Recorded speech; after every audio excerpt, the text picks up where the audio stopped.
Good morning to those on the West Coast and good local time to wherever else you're joining us from. My name is Jesse McKee and I'm the head of strategy at 221A. I lead the fellowships and digital strategy at the organization. Today, we're here to talk with Zasha Colah and Valentina Viviani about their fellowship work over the past few years and the opening of an exhibition, The Scorched Earthly, at the Kunst in Bolzano, Italy. Before we enter into our conversation today, I'd like to address the gross land inequity upon which 221A finds itself in the city of Vancouver, which is built upon the unceded, unsurrendered, and traditional territories of the Musqueam, Squamish, and Tsleil-Waututh nations. These are the Squamish and Hunkaminam-speaking peoples who have stewarded and continue to steward these lands and waters since time immemorial. At 221A, we endeavor to shift our organizational practices to work together with Indigenous people to end ongoing violence, dispossession, and displacement.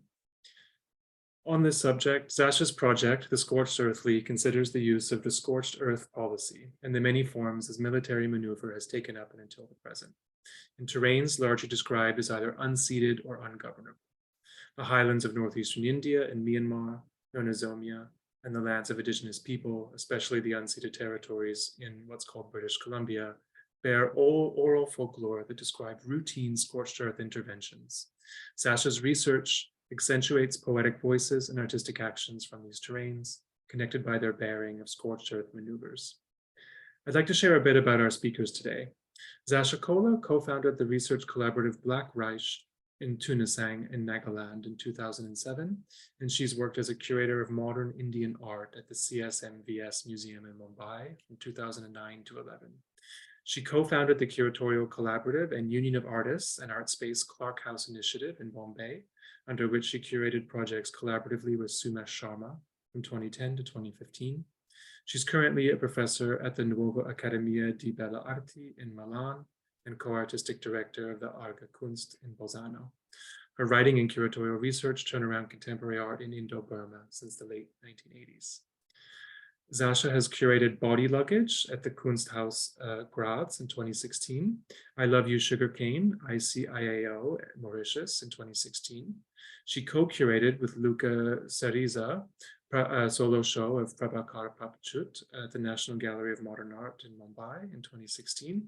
And she was the curator of the third Poon Biennial Cohabit Artistic Simulations of Some Everyday Spaces in 2017. She was part of the curatorial team under Marco Scottini of the second Yinchuan Biennial, starting from the desert, Ecologies on the Edge in 2018. And she's co-curator with Marianne Zemznik of a year-long public art commission for the National Public Library of Oslo. Also joining us is Valentina Viviani, who's originally from Cordoba, Argentina, and she's an artist and researcher working on ways of embodying plant thinking and entering into deep coexistence with different spaces understood as ecosystems. She's currently part of the artist collective Poli Marchantia. She holds a degree in sculpture from the Faculty of Arts at the National University of Cordoba in Argentina, and an MA in Visual Art and Curatorial Studies from the Nuova Accademia di Belle Arti in Milan. She's participated in group shows and solo exhibitions between Argentina and Italy.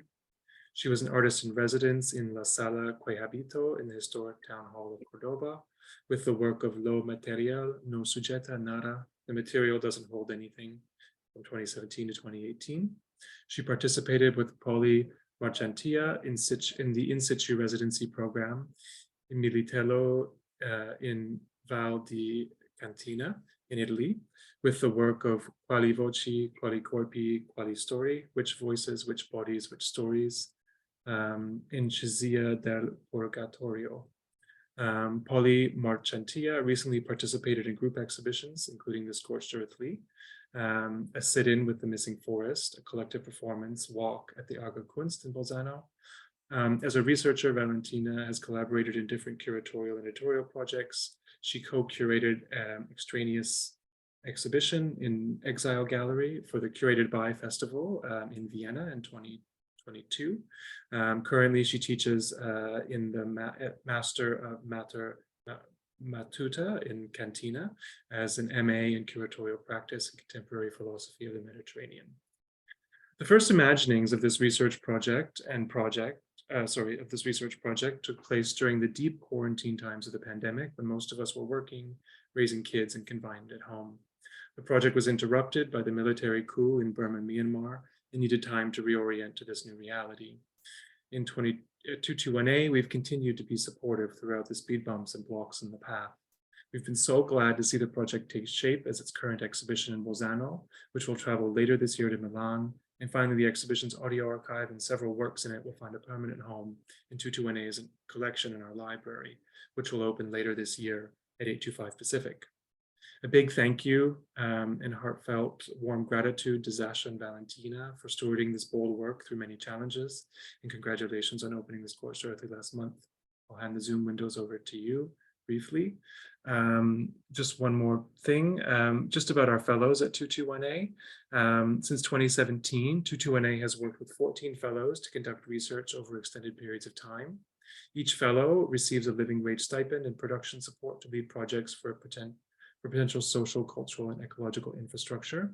Staff work alongside fellows to resource and translate this research into public programs, education, and engaging plans into new infrastructure. Stay tuned to our channels for an open call for new fellows later this year. Fellows in this re-articulated version of our program will receive a living wage stipend, a production budget, and a free studio space for 18 months in our new facility in downtown Vancouver at 825 Pacific, opening later this year. Finally, I'd like to thank the province of British Columbia, Ministry of Tourism, Art, Culture, and Sport for their support of this fellowship through the International Presence Program. If you'd like to support 221A as it develops long-term paid opportunities for artists like Zasha and Valentina, please give to our ongoing fundraiser through our website, 221a.ca/donate. Zasha and Valentina's presentation will run for about 45 minutes, and then we'll have time afterwards for a Q&A. So when we get to the Q&A, you're able to ask your questions through a text box, or you can raise your hand and we can bring you in with a live voice. Great, so I'll hand it over to you, Zasha and Valentina. Great, thank you. Thank you so much, Jesse. Please, everyone, let me know if I'm audible, if everything's fine, if you can see the images well. I want to say a huge thank you, of course, to the whole team at 221A, Jesse and Tao and Nicole, who have really been the best research partners on this topic. Maybe we can already, and of course, my collaborator, and we're going to talk through all of this with Valentina over these images, which we'll share with you in a moment. Maybe we can jump in. Yes.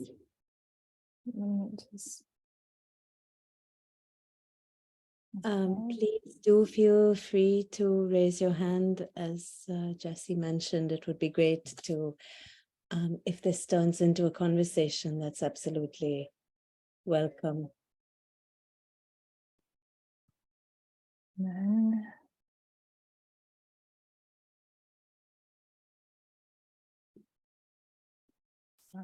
Okay. So Okay.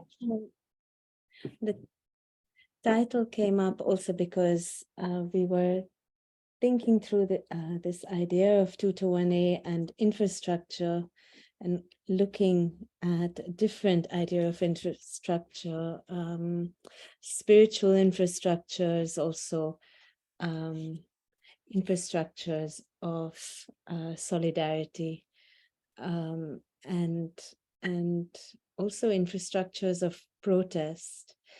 It started with looking at the Scorched Earth policy, and the Scorched Earth is a military tactic that really combines both ecocide and genocide in a very particular way. And a lot of my research does or has been at this intersection. Jesse mentioned the work in Twinsang town and everything around it, which is in the middle of a forest between India and Myanmar, in India, but at the edge, very edge, touching Bangladesh, Myanmar, China, Nepal, this part of the world. And it's because it's such a border area, it's had the most incredible laws in place for decades. Something called the Armed Forces Special Powers Act, which I've spent a lot of my curatorial time trying to fight through different artistic practices on the ground, and trying to see its end as soon as possible. And one of the things that the Armed Forces Special Powers Act, which is a legal law given to what is called a disturbed area, is the right to enact scorched earth on forest land. And this means to destroy whole swathes of forest land, to burn it in order to seek militants, so-called terrorists. It might be just two people that they're after, but to smoke out and seek people they're legally allowed to burn an entire forest, or allowed to burn a village, or allowed to commit murder, all on suspicion alone, and also allowed to create punishments like the burning of agrarian land, granaries, etc. And so this is where the research began, let's say, in this part of India and China. And it was interesting, and Valentina, you can join me in this. It was interesting to look at scorched earth, not limited to that very obvious military tactic, which has been, of course, used all over the world and is still used, especially at war, but a way to also look at more subtle forms of scorched earth. And we started to think about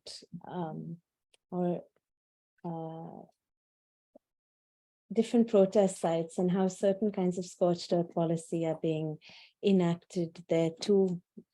Simple things like removing internet connections to break up protests, or the knowledge of protests, sometimes for months together, as in Kashmir, to impose quarantine,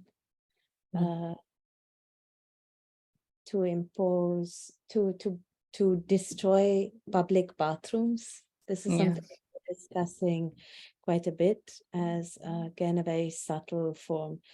But there have been other historic so-called subtle forms as well. And we learned through 221A and the artists they introduced us to, and we look at some of this, that other forms of scorched earth is also the removal of food supplies, the removal of common lands and livelihood, as a way to commit genocide, ecocide, but also to take away agency, and people who are very, very, whose spirit is probably very extremely difficult to break. And so we were looking at these different scorched earth tactics, military tactics. And against that, so we started with, let's say, the Northeast, looking at more historical instances in British Columbia, and then looking at protest sites in many parts of the world, including Latin America, India, where it's been rife with different protests, very poorly covered actually by international media, or certain international media. And it was interesting to look at them through the point of view of scorched earth policies, but also the resistance of them. And so we came up with the title Scorched Earthly, as looking at the earthly community of Achille Mbembe's, that book that initially was just a few conference papers, and really taken by his characterizing of, or how he defined earthly And so Scorched Earthly is both a way of looking at scorched earth, but also looking at the resistance against scorched within terrains that bear scorched earth, but then looking at more spiritually and earthly resistances. Yeah, exactly. Rather than contrasting that idea with the planetary, but kind of earth-bounded, and how these strategies are bounded to the earth, and also in a spiritual manner. So this is something that came up very much in conversation, through conversation rather, a four-way conversation with Jesse and Tao, but especially with Valentina, it was very important to understand that this idea of spirituality that we were talking about was not something ephemeral, ethereal, in the sky, floating above, but very earth-bound, soil-bound, land-bound, and very, very practical. And so that's been the kind of spirituality we've been talking about, where your connection with the land is the way in which human beings are part of the ecosystem is something that we call the spiritually earthbound. Maybe we can play you a song this is from very old research. I'm looking at 2007, and this fellowship.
is it okay?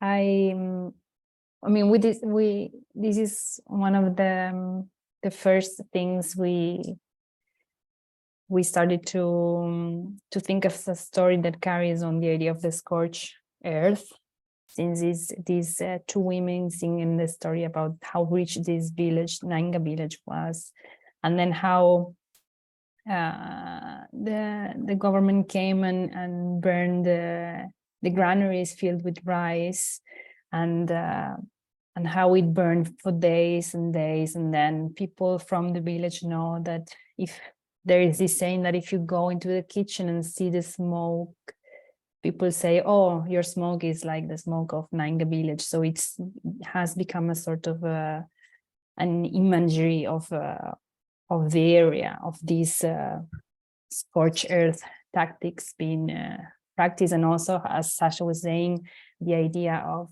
not only burning land, but burning the food and supplies for the living of the communities as a sort of tactic. Yeah, this is Nanga town, and yeah, it's great that they had the kind of history of the town in this song, but also that, and so this is really oral literature, but also very much story describing scorched earth. And so it's beautiful the way they harmonize, the way they sing in this kind of morning sun, but at the same time, it's remained as a like a summation, a crystallization of scorched earth. Yeah.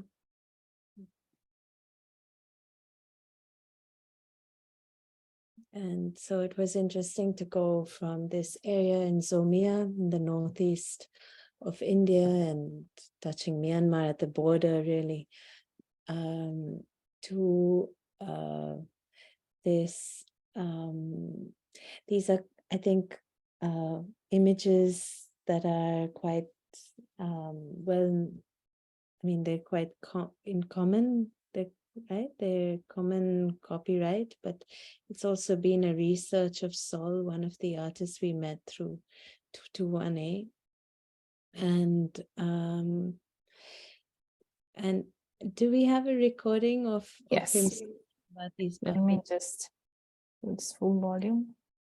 Was telling me that, you know, that big pile of buffalo, that photo of all those million buffaloes? Yeah. That plastic one?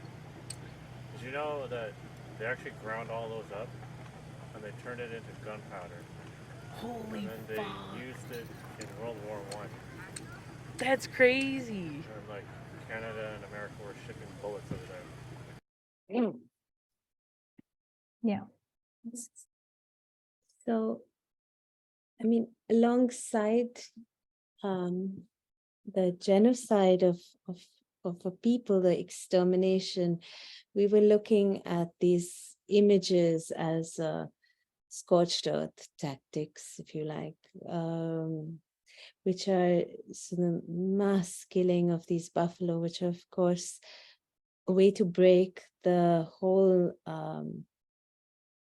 chain of life, the whole ecosystem of the people they encountered, the people whose territory the settlers wanted to disrupt, and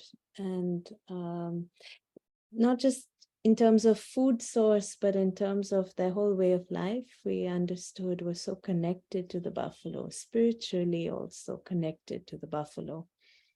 And this was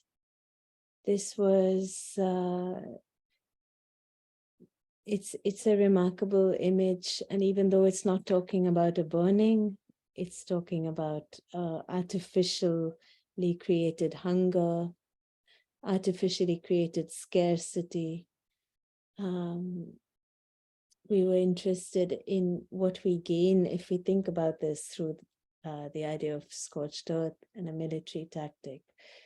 What do we gain in terms of understanding it that way, and what kind of tactics then, what kind of resistance it met, and to honor both histories, the history of suffering, but also the history of resistance.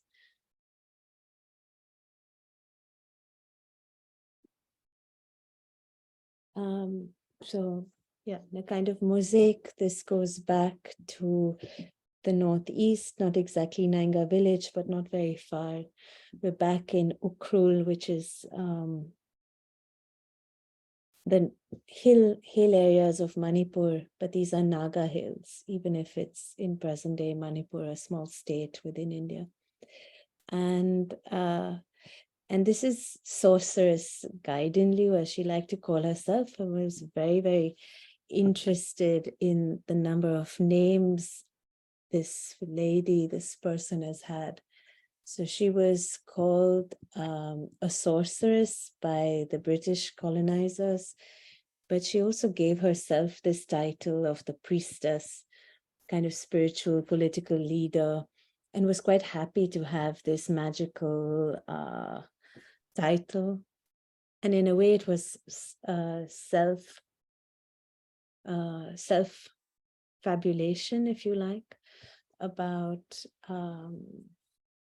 and this has led to maybe a aligned exhibition that I hope to do soon with other artists and thinkers, and which is this idea of how women have, through time and through history and through many terrains and geographies, when they have been met with a lack of agency, they call upon a kind of spiritual agency. So embracing the figure of the witch, which is often, when used by others, to them it's negative, but when they use it themselves to describe themselves, it's almost as if that embracing of the witch figure gives them a power, a spiritual power, when seems to me all other outlets were closed to them, for reasons of patriarchy, for reasons of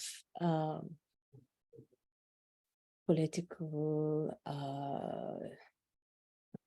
opposition, but even just to change very rooted traditions. Yeah. So to become social reformers, agricultural reformers, to restore a forest, things that require huge amounts of breaking one's habits, one's economic habits sometimes. And to do this, how people like Gaiden Liu, that we've been researching, had to take on this kind of spiritual nomenclature. So Gaiden Liu, for example, raised an army. She was very young, about 16, maybe younger. She raised an army to fight the British military. And she told her young army that she had magic powers, and she would turn their bullets to water.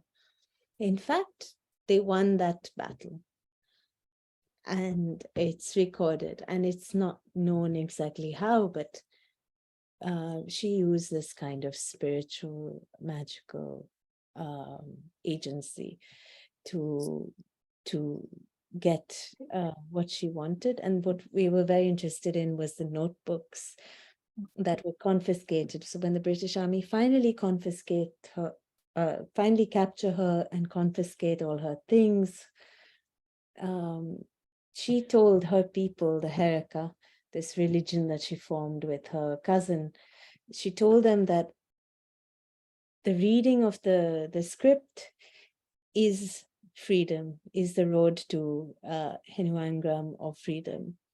And so it was incredible to see these notebooks that are in the Pitt Rivers Museum and in storage, and they are meant to be from Buban Cave, these things that she saw, again in a kind of vision, and she put them down. She did not know how. Again, what was interesting about the Nagas is that many of their stories talk about a lack of script, or how they have relied on the oral tradition and its many materialities, but how, unlike the plains people, the hill people did not have a script because a dog ate it or it got lost in the great floods. There are many stories about why there's been, but also over story and story and story and monument, all describing the same loss as a loss, not as something taken away, as something that was, you sense this yearning for a script, this yearning for, and this was what made me think that if you're constantly being cheated of your lands and property by having, let's say, the colonial legalities all written in written language that then say, this is true, this is our land, this is true. With their orality, they must have felt a huge kind of pining for this authority of the script. And so I believe that this is a counter authority. In inventing this script, there's a new authority, a spiritual order of language that the colonial military cannot read, cannot understand. But this is the script she shared with her the Haraka, the religious following. And also because of this sort of impossibility of translation, there is a lot of meanings that emerge from this, and this untranslatability also gives or keeps this this magic power or this spirituality alive, I guess, because it's not so much on getting the exact translation, but as Sasha was saying, how this script becomes material to confront colonialism or to guide an army towards freedom, or hides the path to freedom, or as a shared code between a community that cannot be deciphered. And it's also kind of even musical in the way it looks like a musical script. So we were, through the fellowship, we were lucky to be able to again invite people to think alongside, think with us, people who are also working on this. So we were very lucky to have a long conversation with Arkutong Longkume, who started to talk about the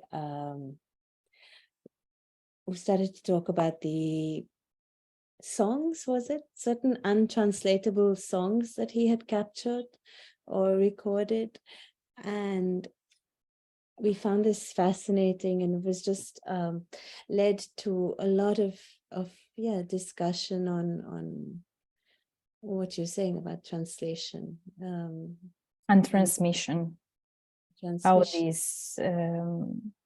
these untranslatable songs then keep being transmitted, and also using contemporaneity with contemporary instruments and drums that doesn't necessarily follow the tradition. And he would say that the idea of transmission and transformation is how you preserve these songs and these scripts. So that was a very interesting concept to think with, how to preserve something, but by transmitting it and passing it on and transforming it. So yeah, it was very interesting to think. This is another image of the notebook from the museum. Yeah, what's important with Gaidin Liu is, later she's recognized as Rani Gaidin Liu by, like the Queen Gaidin Liu, by other freedom fighters like Nehru in India. But what's interesting is that she was also involved in agrarian reform, in trying to, so it wasn't just about the British, but also about her own territory and creating a kind of different ecology. And in order to do that as well, she needed this, or used in a very powerful way, this spiritual agency. She was very young. Shall we? Do we have a way to listen to? Yes, sorry, I'm just trying to. This is the video, Sol? The film from yes that Sol made about this MacDougall church, and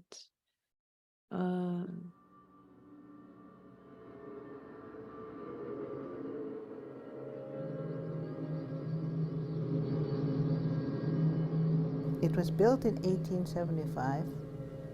When the Methodists came here, their purpose was to Christianize the community. And they built that church in 1875, and a lot of people did convert to Christianity. Eventually they built this one here that's located in our community, along with the residential school that was built here, where the high school is. A lot of abuses happened in all residential schools across the country, and this was no different. And so that church represented a memory that we didn't want to remember. Certainly because many people converted to Christianity, I think this society had a relationship with some people, but very few. And when it burnt down, we all expressed happiness that the bad memories it represented was burnt. And then we heard about this society working to rebuild it, and even the chief and council, well, they opposed right from the beginning through letters, but no one listened, and the Alberta government gave this society permission to rebuild. And I've spoken against it in public through the media and all that, and chief and council sent their letters, and they still built it. And I guess to the province and to this society, they think nothing of the horrific memories people have of this church, because I guess to them we're not, our history, our memories mean nothing to them. And with the finding of the first 215 bodies of deceased children in Kamloops, that proved people's stories of having seen kids killed or kids died from something. And the children were never returned to the parents for proper burial. So all these memories are because of what the churches did to our communities across the country.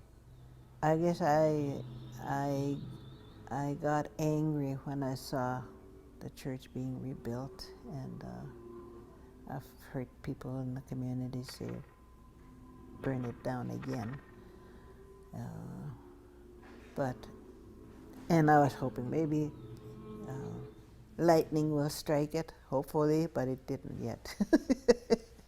That's how much we don't want that church rising again to remind us of what happened to us in the residential schools. Yeah.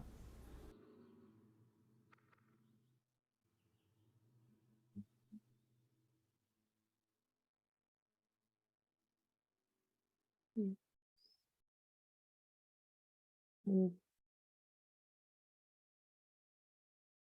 Well, this goes in 2 or 3 ways. This will connect to right at the end of our presentation to Valine Jules and her performance and her story, but it also connects back to the Methodist Church is built all over the northeast of India, and this land we've been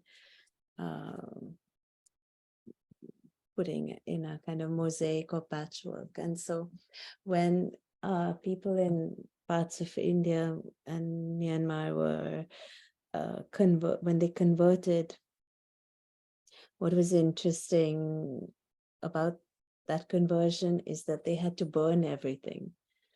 And of course, it would be interesting to look at the terms of conversion.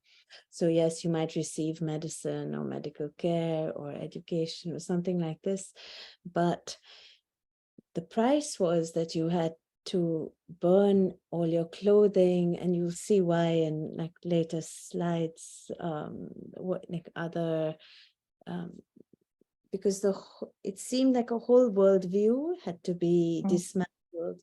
So you had to burn all cooking vessels, all textiles, all headdress with precious, precious feathers, rare things, all kinds of anything that had, because every single object, it seems, every basket was inscribed with language, it was a kind of text. These were books of identity, of who people were. And so that kind of dismantling was very necessary to dismantle the spiritual, I think, cohesiveness of the people and their resistance to colonialism. Yeah.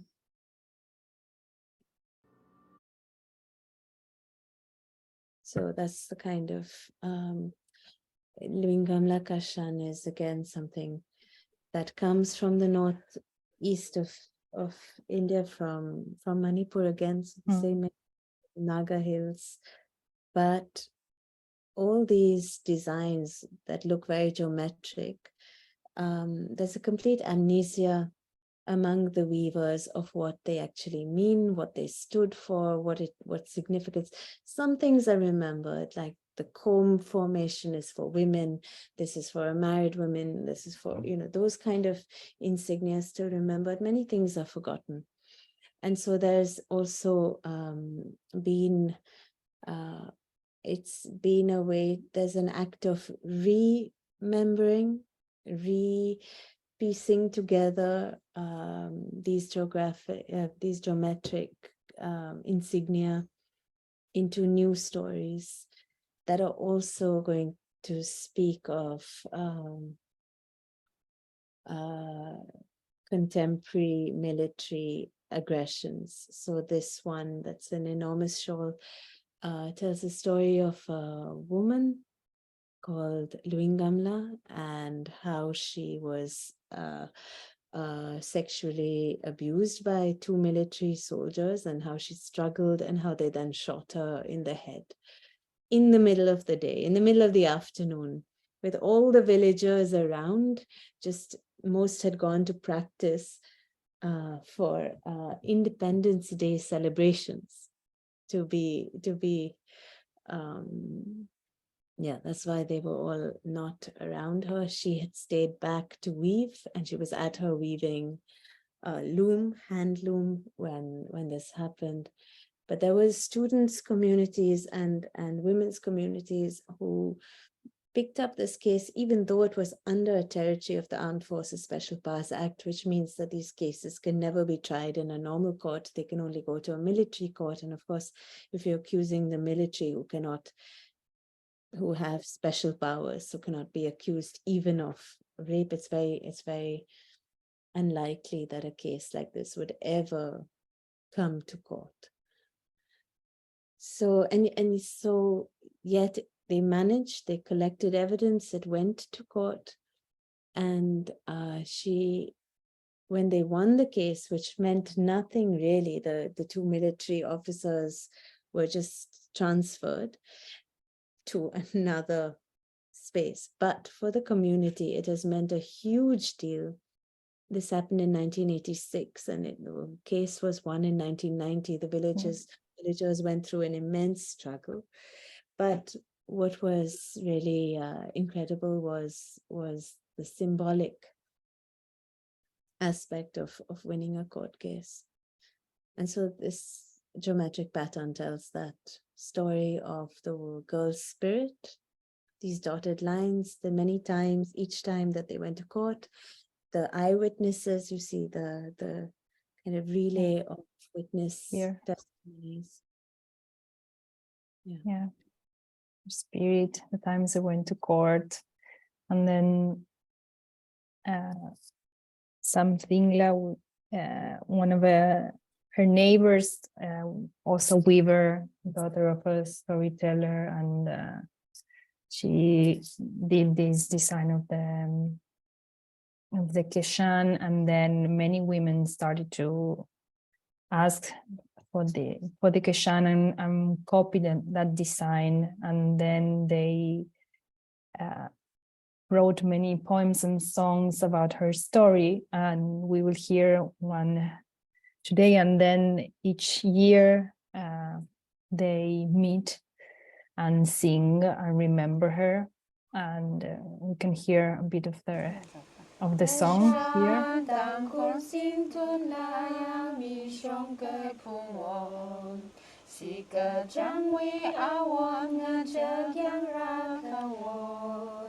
Mirin we kama ho, kama Ri ga ma nga yo yang ga bai lui ngam la mi ri 1986 rao 24 term Kama thang kep ten man tir sing ayum ta well Ichan rai kan shok ura kali kavalo Sat palung ra Lui ngam la ram shom pa quy la ra Katri maman Yukrul het quarter vashu So, I mean, the song goes on, but they sing about the story of going to court and how she says to them that they must follow her and that she's waiting for them. And we have some images of all the women getting together the 24th of January, where she was shot when she died. And then they all wear these keshans together, sing these songs. And it actually, we believe, is also a sort of a living monument of for a person. And then these something like these artists also started to tell through these keshan and this kind of coding the story of many other women that have suffered violence by the army in these villages. So it becomes sort of, I mean, it relates with also guiding your script as a sort of telling stories that are not to be forgotten, and also how these stories are being carried on in women's bodies still today.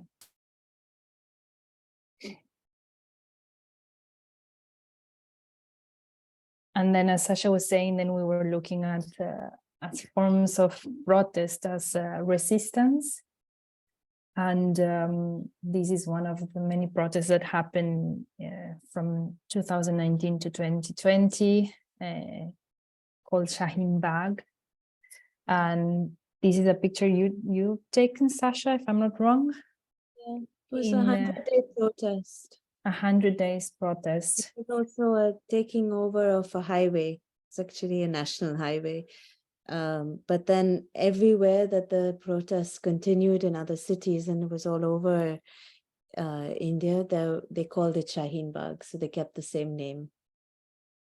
And this somehow to protest the Citizenship Amendment Act alongside the National Register of Citizens, which together have very damning consequences for people, especially Muslims without papers, which is quite a common thing in a country like India. But it signals out one minority community, which is not really a minority, but it's it's relatively a minority. Yeah, and what was very striking was how this protest was able to, I mean, take on this highway for 100 days, and how it became a sort of community that they were just sitting in, and they would organize the food.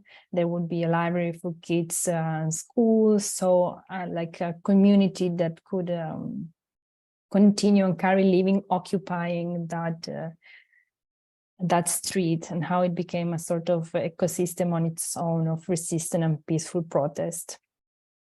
And this is what we also think when we say earthly, right? One of the ways of enacting this.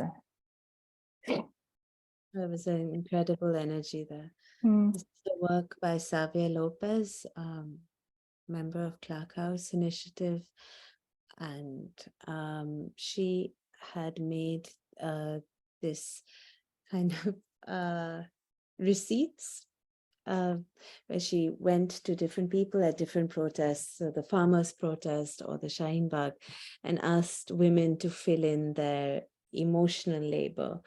So so she actually collected these, and that different people filled out, and just just the kind of labor that accompanies protest. I thought it was a very powerful work. And although the heroic side of the protest is also always mentioned, of course, we were interested in her take, her artistic way of talking about the protest, the people who bring food, the people who stay at home looking after children or old people while someone else goes to protest, and this the many ways in which there is emotional labor behind protests and sustaining a protest for 100 days or longer. And as Jessie mentioned, a lot of this research we got startled, I guess, we were actually interviewing or talking with Sawang Wongse Yongwe exactly that day on the 1st of February 2021, when there was a third military coup in Myanmar and Yangon. And here again, I was very interested in the kind of barricades and artist streets that the artist community enacted. So what you see is the tamin, very similar to the kashan, not woven, but worn as a skirt, and how it was used as a kind of spiritual barricade, playing on the very patriarchal superstitions, very prominent and prevalent, unfortunately, in Myanmar, but also kind of spoofing it, where a man would lose his pone or his power if he came in contact with women's underclothing. So they were using underclothing as a barricade, or these women's underskirts as a barricade against what you see in this picture, against military guns, ammunition, military takeover of streets.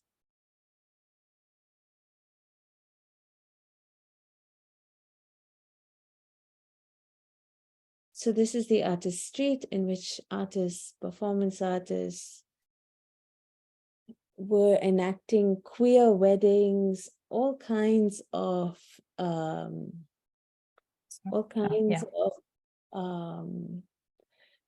funny, hilarious performances on the street. This is a reenactment. And yeah, we can go to the next slide. And kind of taking over the street. This is going back. No, it's all right. Going back a bit, looking at real scorched earth policies against the Rohingya, the Muslim Burmese community or minority in Myanmar, and a small village called Indin. And you see their forest land, and you see this is 2017, and this is research by Sawang Wongse Yongwe, and you see satellite images from Amnesty International showing how the farmland gets burnt over certain months when the military was active in kind of dispersing an entire village. So Sawan turned this into 3 enormous canvases, and some form of this has entered the project. Yeah, you see another image as well. It's really talking about scorched earth, talking about ecocide and genocide as how they are together. This is back to 2021 and the coup. And these are images that will not be in the recording later, so we'll just run through them.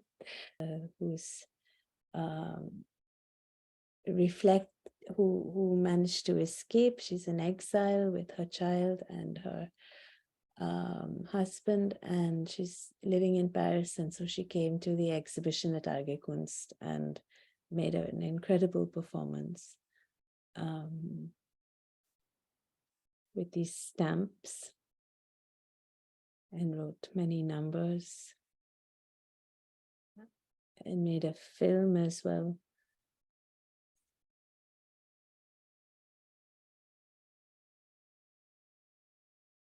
Let me show you very short. This is another commission, a new commission where everything.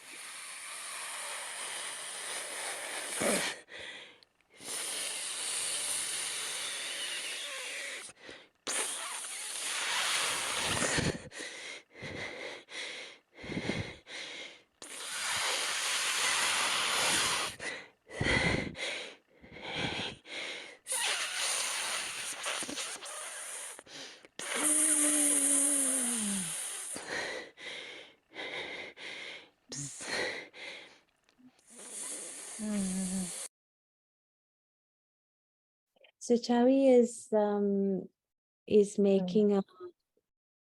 She's been in exile for a long time in Mexico, and she made this film when her colleague and dear friend Tin Lin was in jail, and he had made something called The Fly in jail many years before, when he had been there previously under another military dictatorship, and so Chawi continues his fly. She makes a kind of burnt fly,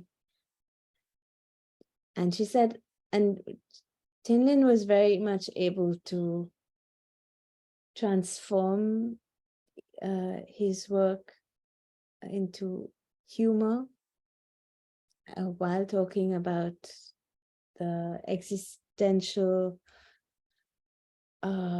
situation of being in prison in Myanmar. She's talking about the situation of the many people right now, the young, and this scorched fly has horrible, the imagery is, of course, of the kind of tire burnings, the many burnings. She said, I tried to be funny, it didn't come out so funny. I think it's actually very deeply funny, and has this form of resistance in the way in which she's trying to be the fly now. In Tin Lin's, it was the fly was annoying him, but here she's become the fly. She really thinks about her friend and his performance in an extremely profound way, and I think it was one of the most important works, I think, that have come out of this period. So we were really moved by it, not moved, frightened by it as well, but also she's able to, without speaking, speak for everybody. Very clearly, you get the message.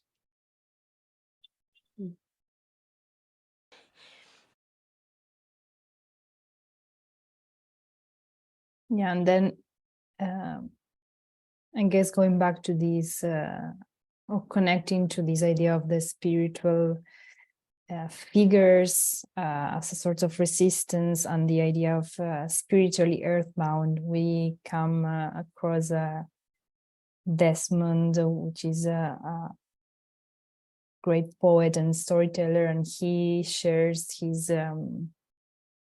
research about this Black Priestess and the sacred forest, again in these same areas of northeastern India, and how this so-called sacred forest was inaugurated by this woman that was the steward of this sacred forest, has been decimated by timber.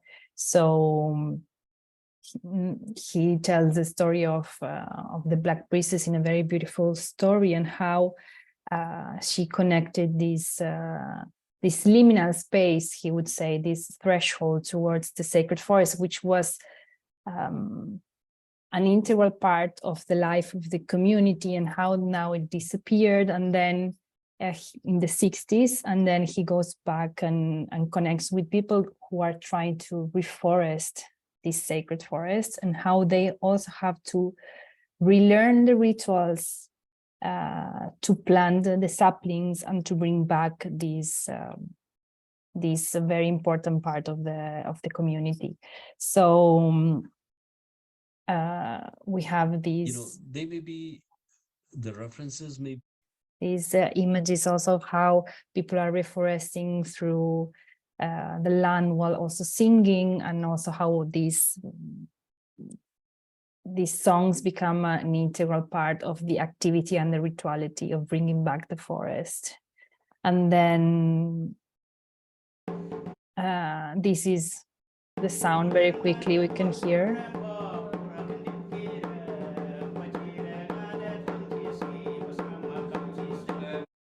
And as you see, it's a very constant and very as you go funny storytelling through drums.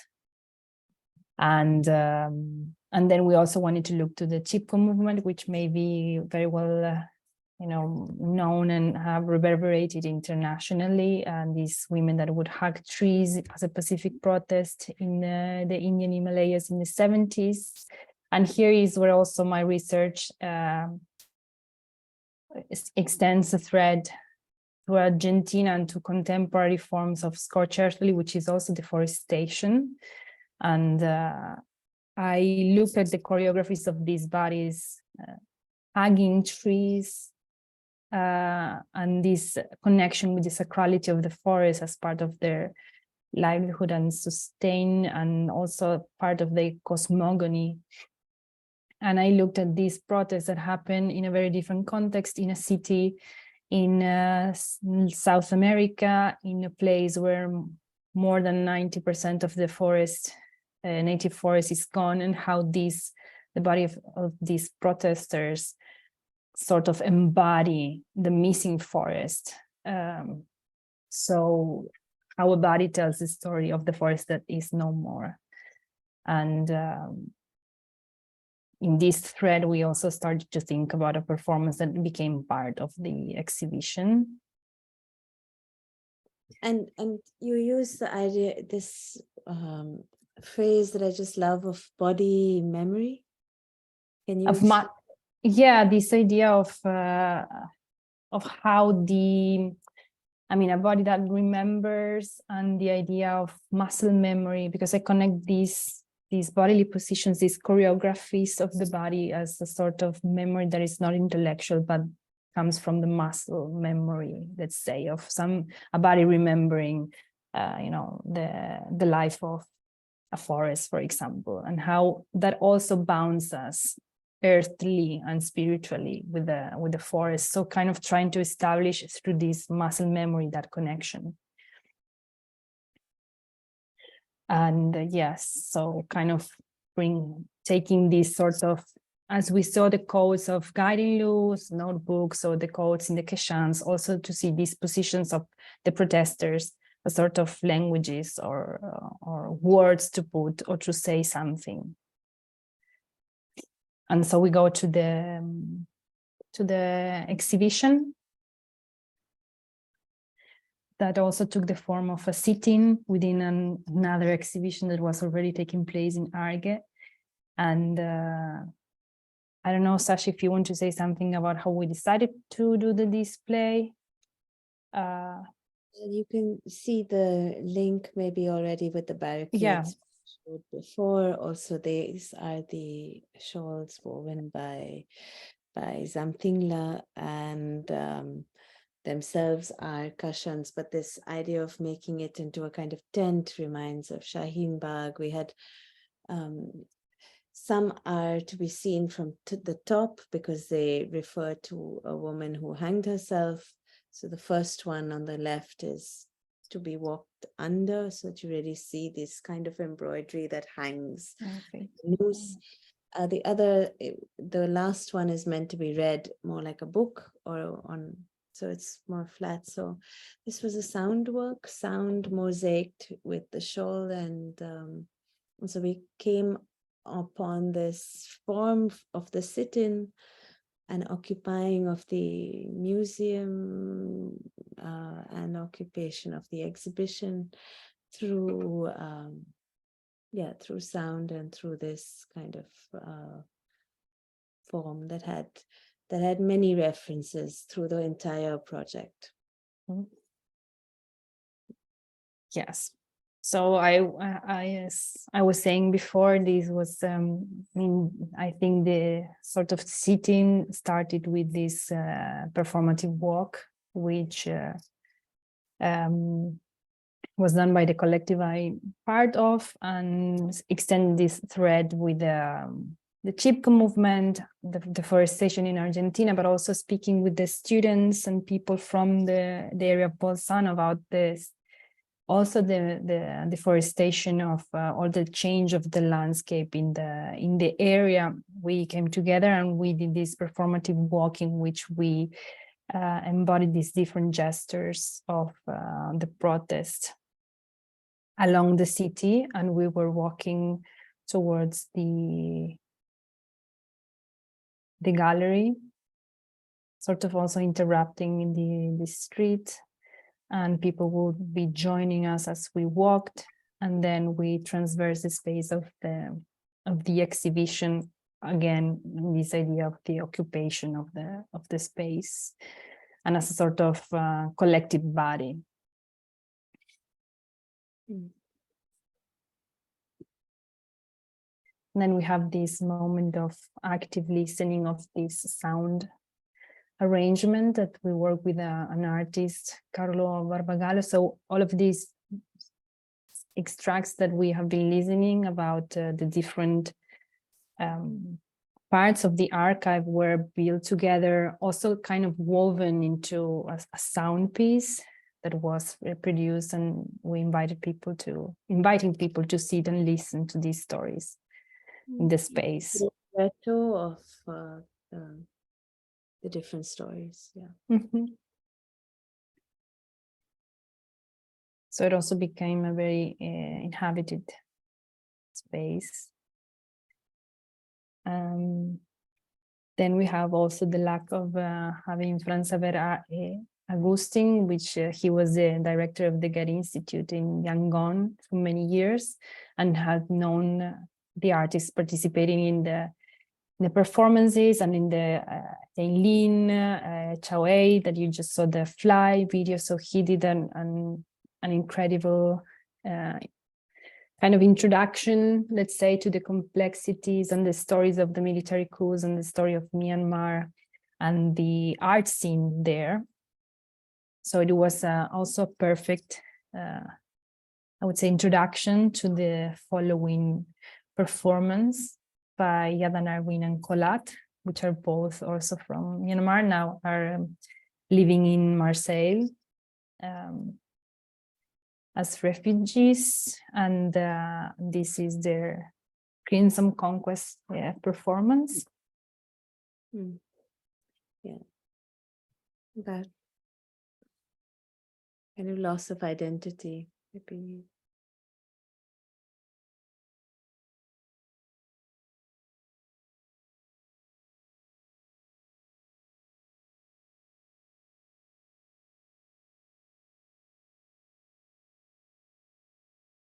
And then we had the performance formed by Berlin Jules, and they not only performed but brought the fishskin leather pieces and these in-process whalebone knife they were carving, and sort of told the importance of the transmission of this knowledge and how they want to grow into these crafts, learn them and transmit them, and to honor their ancestors, and which was a very, very profound and very special moment. And then sharing with everyone the fish skins with the different words written in them.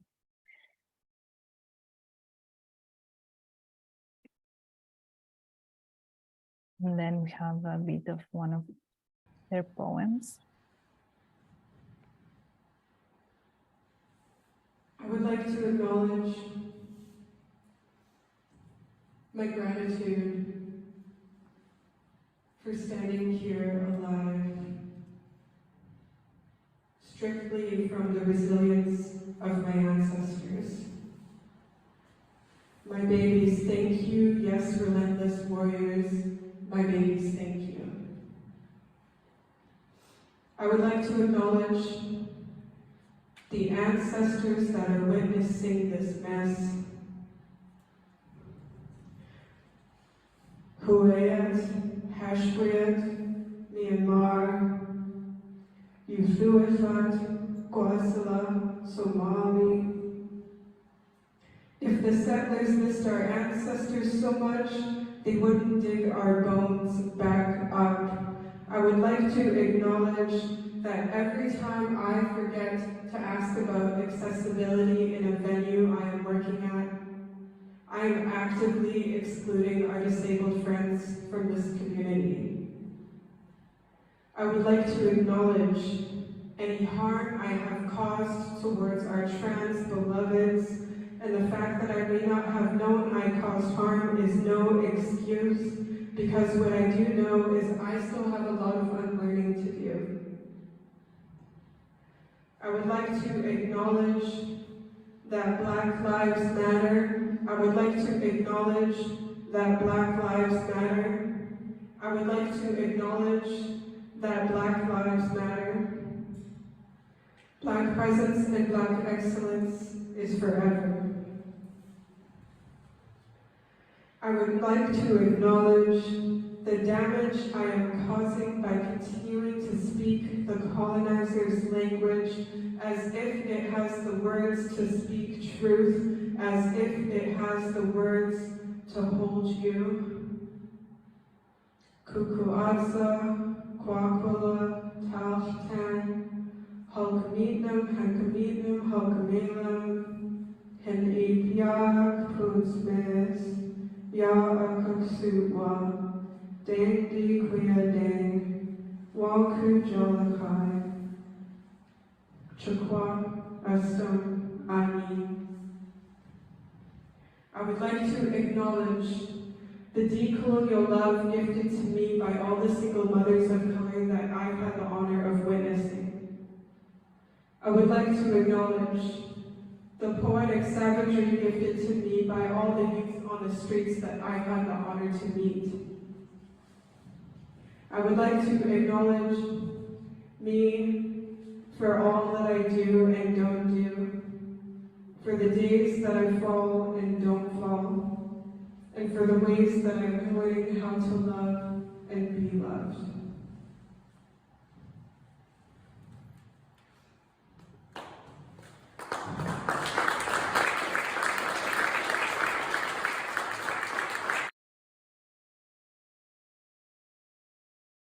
Okay, so I think that is, yes.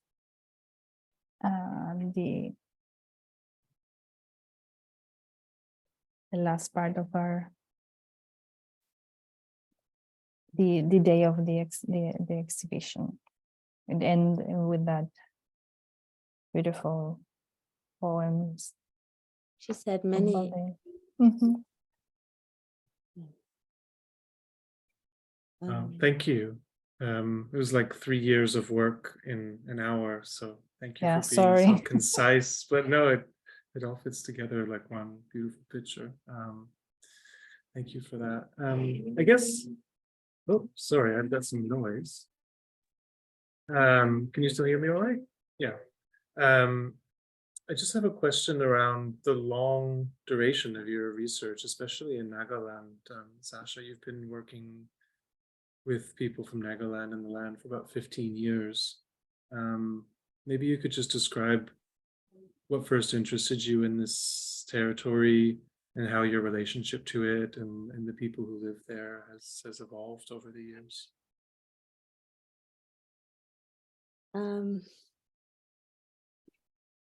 It started with losing a friend, I guess, in that area so much before. And I couldn't understand why I lost this friend. I couldn't understand the neglect of the medical officers. I couldn't understand what was going on.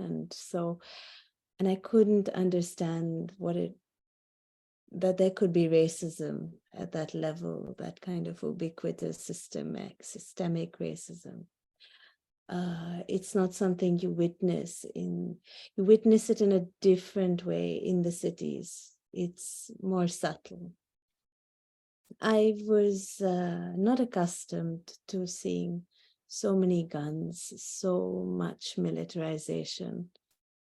And when I talk to people about this area, because I always talked about it because it was a mystery, you never see this area on television. I'm talking about local Indian television. It's just a forgotten space. And it comes up very rarely, but only ever as tourism. It's beautiful there. It's full of forest land. Only as craft, anthropology, only in these lenses. And if you ever talk about contemporary culture from this area, people from the area itself will say, no, but it doesn't exist. Even if there are art schools and universities there, because we're talking about a huge land. All these artists, it's as if they all just moved to other cities like Delhi and Bombay and Bangalore or Calcutta. And this is not true. And it's also always being said that that no contemporary culture exists there. And this is something I've tried to challenge, not just, this is a way for me to then think of many other spaces. And that's why for me, it's not a geography, it's a way into many geographies. And understanding ideas of center, insider, outsider, periphery, but also I realized that I myself didn't have the ability to read contemporary culture always. And that was a great way to learn that not everything is going to be installed in a museum or on a pedestal or within a frame. Art happens, contemporary culture happens, but in different ways, in different forms, and especially in a militarized border area, those ways are more coded, more between the lines, and done with more humor and it's more subtle. So it's been a way of connecting with other researchers, practitioners from the ground, from the land, with friendships that continue, and it continues to connect with other lands and territories. I never thought of this space as indigenous or any of those kind of words.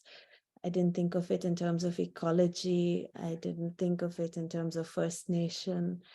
But it's all of those things as well. Thank you.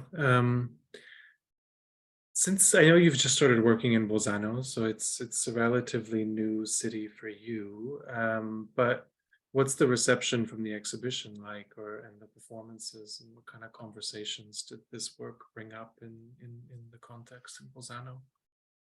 Well, Valine's performance was a blessing. Really, it was very strong, and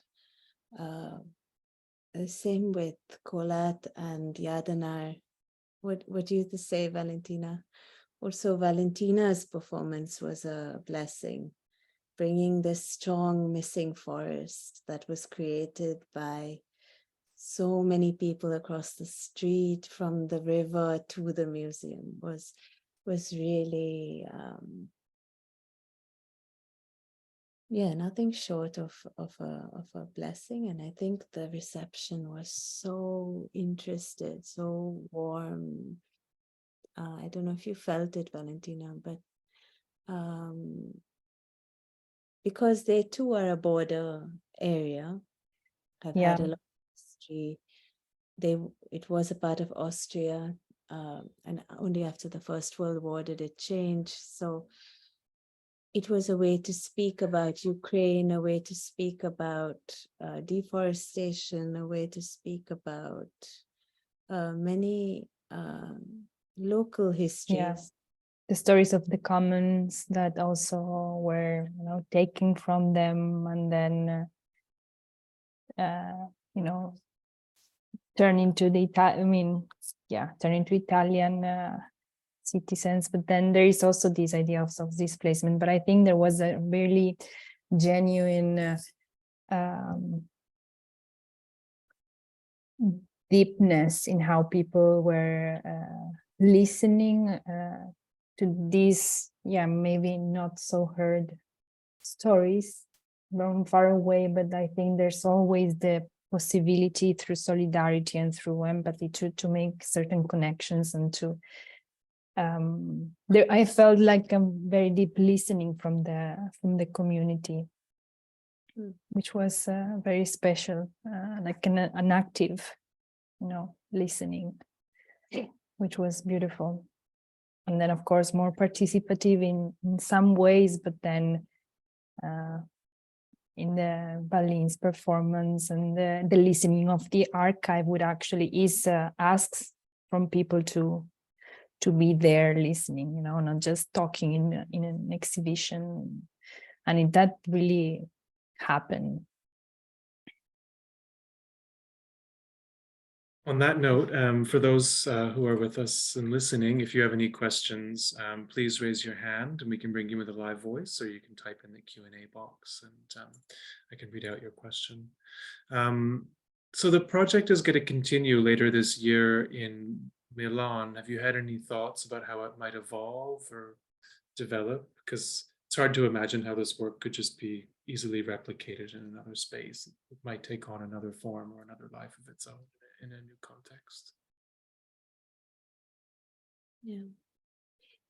And what's great is that we've been assembling almost these jigsaw pieces, these sample pieces that do fit together, but they can be fit in different ways. There's something very modular to the research, which is good and bad, but in the sense that each time you can tell a slightly different story or angle it differently. So the second instance is definitely more towards the spiritually earthbound, this idea of spiritual fabulation, spiritual infrastructure, which is very much part of the research. But that is the emphasis on the second iteration, not so much a pulling together of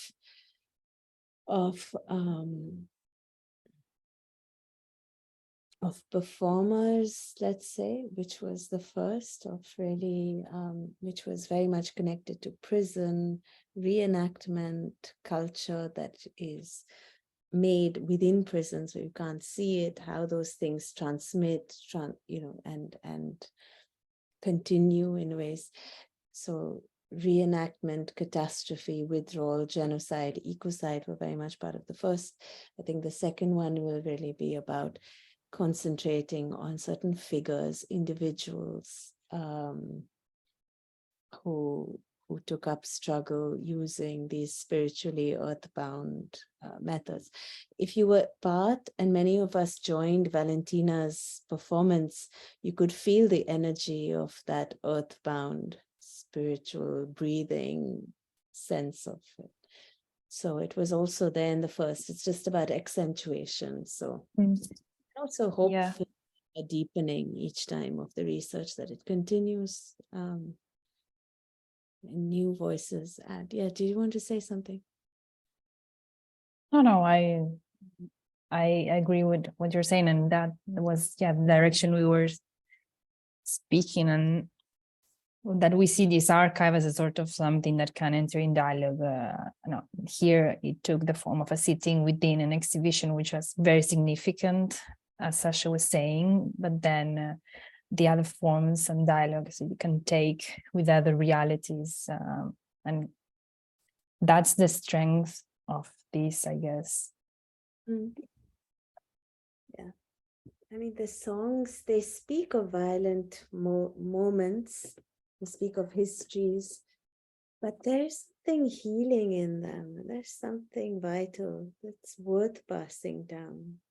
So this ability to remember our history, but tell it in a way that heals the future as well. This idea of the songs really have this in them, also the poems. So